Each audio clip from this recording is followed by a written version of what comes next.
Dude, what about those fights though? Last weekend? Yeah. That was crazy. We were talking about how it was an unfortunate week for the English Isles, Ireland included. Not part of the UK specifically.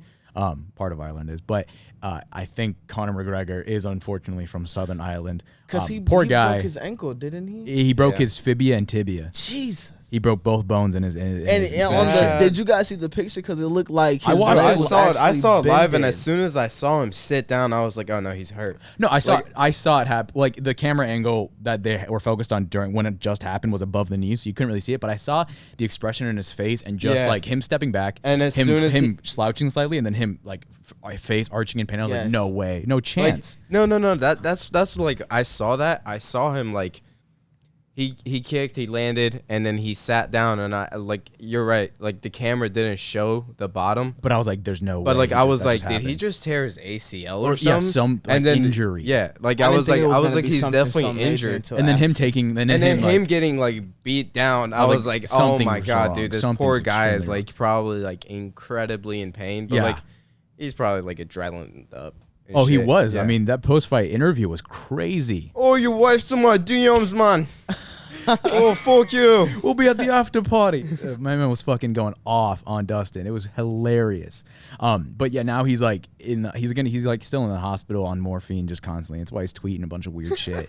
Because he's just met it up and he's tweeting weird shit. He's tweeting stuff and deleting it like right after. He's tweeted like I think he tweeted like an apology to Dustin and his family. I think he tweeted like a death threat almost, or like just like a threat, and then deleted it again. He's just been like, yeah, I'm sure he's just in the hospital, laid up, nothing to do but sit on his phone on pain meds, and yeah, that breeds the weirdest shit on Twitter. But he talking the most cash money talk, like he really going crazy on that boy.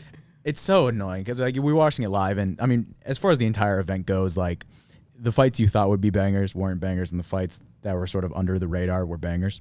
That Sean O'Malley, dude, he was just beating the other Chris up. Martino, dude. Oh my god, that guy. I mean, it was this weird thing. So everyone's saying like, oh, he showed so much heart because he took the fight on short notice, UFC debut, and got fucking 300 hits to the head. And everyone's like, man, he's got some really good heart. And it's like. And there's this rift in the community where a lot of people are saying, yeah, he's got a lot of heart, he's got a lot of toughness, but other people are saying he's just not a good fighter. He's just not good. He's just not good. I don't blame the kid, bro, because he I mean, yeah, it was his first like UFC fight, so okay, we'll give it to him. What was he supposed to do? Win? He took a 10 days notice.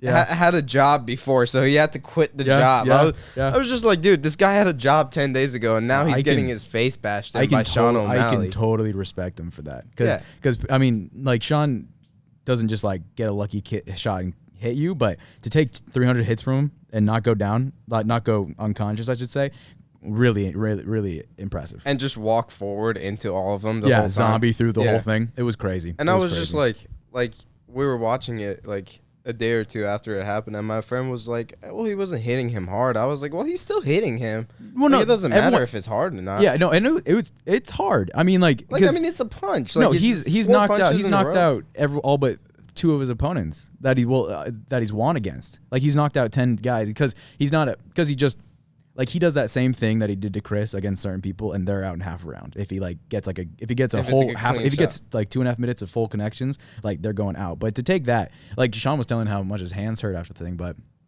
it's this weird thing. I don't think. I mean, dude, before the ref stopped it, I was like, okay, he's gonna come in with this one hook, and it's just gonna get him clean. I mean, Sean's got a great chin, but no, that was a banger. And then like some of the other ones earlier in the card were great, but the co-main event I was really excited for, but that was uneventful. And of course, it's just the biggest thing is that just there's so much hype going into this big thing, and then for it to end unclimatically is like such a big like blue ball. It's such a big blue ball. I really wanted to see a second round. Yeah, I wanted to see the rest of that fight. But the thing is, like, so apparently the reason like it broke like the way it did was because it got injured in training. There's a lot of contention about why it broke. I mean, the initial reports were that during the fight it got checked or something like that, and then those were falsified. But then his coach is coming out saying that he injured it a little bit in practice. But I mean, no matter what, like that was just like unlucky. Just that placement. I feel like so. Apparently, they were looking into it, and like it was such a small hairline fracture that it like you couldn't do much with it, you couldn't see much about it, you couldn't really diagnose it or enough to call off a fight. But it makes the integrity of the leg just like significantly. But I can only imagine how like you have a crack here and you're constantly fighting training camp, and then you get into a real fight. Yeah, where you told the guy you'll fucking kill him, and I mean he's gonna kick you. Yeah, and then and it's just like those things where like I mean you have like a stick, and if you just make like a small break on it, it becomes like significantly less strong, like to stuff like that. But do you think he's gonna come back? I think he's done for. Well, it's just I mean that's the question whether or not it's a hard sell, man. Yeah, I don't like. I think he'll probably do a couple more fights. I think he'll fight one more time. I think he'll fight Nate Diaz again. I think losing 3 out of his last 4 fights, he's gonna have to fight like somewhat of an. I don't know because like there was the whole thing where if he loses, he's not gonna go back into the rankings and just start fighting again because he's no longer like an MMA fighter. He's just like a prize fighter. So he's definitely not gonna fight like up and comers. Okay. He's not gonna do that. He's just gonna Nate Diaz. He beat him. Nate Diaz beat Conor McGregor. Big huge upset like in 2015. Conor McGregor comes back, beats him. It's similar to Dustin, but a little flipped. So and then they do the trilogy, and those are the 2 biggest stars in the company. So it's like a huge pay-per-view, a lot of money, and then I think he's out. But that's got to be like 2 years down the line. Because you got to probably a whole year to recover, and then a whole another year to book it. It's not even that the bone's broken, but the way that shit flipped. Well, there's some nerves and a lot of muscle. It's like to happen. It's the third. It's like the top 3 worst injuries to happen to someone in the UFC octagon. Literally, are all the leg breaks. Like and what's crazy is that it wasn't exactly like Conor's, but those shin bones right there, those been broken 3 times by UFC fighters. One was in like 2015. Anderson Silva like snapped his leg, and then one was.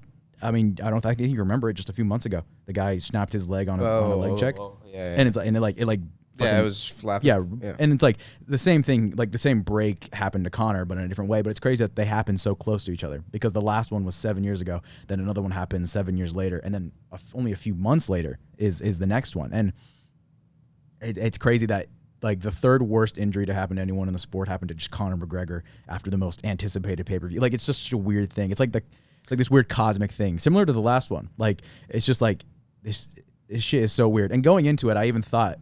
I didn't think about it, but like, because the idea that only one of them could win, and it was like thinking that like both of them were really good fighters, both of them were really hyped up, and it felt like there could be no winner at the end.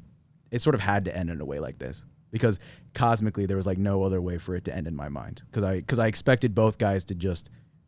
Because I wanted both guys to win, dude. Thus, it had to end by like a crazy method. I thought that Dustin would win. Just because, like, I feel like he would be the better fighter going into that fight. He is the better fighter. Yeah, and he is. But bottom of my heart, I really wanted Conor to just stick him. Yeah, right. Like, and right? like, I bet on Poirier, but like, I was cheering on. Oh, that's Conor. the thing. Yeah, you put your money on Poirier, your support behind Conor. Yeah, like I made a good business. He was decision. trying to get the best of both worlds. Yeah, I made a good business, and like worst case scenario, if I lost, it was $5. Yeah, and I'd be like, fuck yeah. But Conor beat him. But yeah, it's the thing. It's. Nobody wanted to see either of them lose. So like lose in a normal way. Like well, I mean everyone did. Everyone did want to see. But like it was such a big. It was so hyped up that it had to end in an unceremonious way. Dude, kids like Conor's sitting there with his broken whatever, and he's like, "I hope they didn't count that as a loss." So I'm like, no, he was yelling at the ref. He was saying doctor stoppage. Because there was the whole thing the last 8 seconds where he's getting pounded on. Yeah, and he didn't tap or anything. Well, he's not like stepping in because it was that weird thing where I think Herb knew that his leg. Well, there was 2 things where I think one Herb knew he was injured, but then also more importantly, I think in big fights like this, he's more hesitant to. Yeah, it was such a like end of the round, and so it was and so Conor was advocating for doctor stoppage TKO rather than just a normal TKO because when you look at a record, if you see doctor stoppage TKO, it's somehow less embarrassing than just a normal TKO. I mean, it really is because like he did get his shit broken. And he did. Well, it's this thing where, I mean, there's this whole theory behind it where if you have to have a doctor come in and stop the fight, if the fighter like it's out of the fighter's control. The fighter doesn't know how to give up after their foot's been broken, or the ref doesn't know to stop it in that moment. There's like, I don't know. I view the sport at a different way than a lot of people, but no, it's crazy and it's unfortunate. It definitely feels bad moment, but oh boy, I think he might be done for good. he could totally be. He doesn't. I mean, there's no need for him to fight. I mean, there isn't, but like there is a need in my heart to see that man out again. That's the thing, man. I mean, everyone, no matter what he does, he's still gonna be loved. He's a really one of a kind, like, personality. For sure.